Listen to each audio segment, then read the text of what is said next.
Siapa yang ingin kenal Tuhan, maka keluar dari dirinya. Nah, jangan Bapak Ibu jadi orang juga lagi.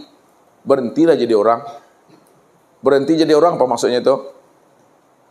Mati. Keluar dari diri itu maksudnya mati. Berhenti jadi orang juga mati. Maka orang yang mati yang bisa berjumpa dengan Allah. Orang yang hidup nggak bisa berjumpa dengan Allah. Yang mati bagaimana yang Allah maksudkan? Melalui nabinya. Apakah mati secara syariat berpisahnya ruh dengan jasad? Atau mati secara makna hakikat? Kalau mati secara syariat berpisahnya dengan ruh ini berpisah dengan jasad, maka orang yang mati secara syariat belum tentu dia bisa melihat Tuhan itu. Mati yang bisa melihat Tuhan itu adalah mati maknanya secara hakikat. Bukan mati disembelih lerni. Ya, bukan ditikam.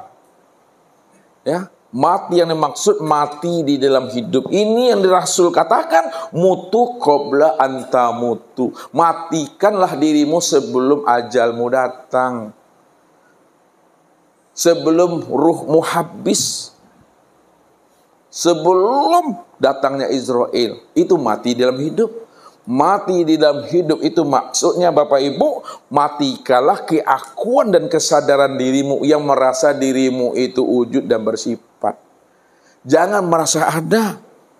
Jangan merasa melihat, mendengar, berkata, mengetahui, berkuasa, berkehendak dan hidup. Jangan ada kesadaran itu. Keluar kita dari itu. Cara keluarnya, serahkanlah wujud kita kepada wujudnya Allah. Serahkan sifat kita kepada sifatnya Allah. Kalau diserahkan wujud kita dan sifat kita kepada wujud dan sifatnya Allah, maka Allah lah yang wujud dan Allah lah yang bersifat. Kenapa Bapak Ibu gunakan bahasa serahkan wujud dan sifat kita? Karena baru kita serahkan wujud dan sifat kita kepada Allah setelah kita sadar bahwa kita tidak wujud dan kita tidak bersifat. Sebelum kita sadar, kita masih mengatakan kitalah yang wujud. Kitalah yang bersifat. Tapi setelah kita sadar bahwa kita tidak ada, yang ada itu hanya Allah, yang bersifat itu hanya Allah, disitulah maknanya kembalikanlah wujud dan sifat kita kepada wujud dan sifat Allah.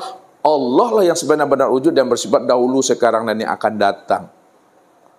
Pahamlah kita bahwa kita itu la haula wala quwata illa billah. Itu rahasianya. Makanya jalan untuk mengenal Allah itu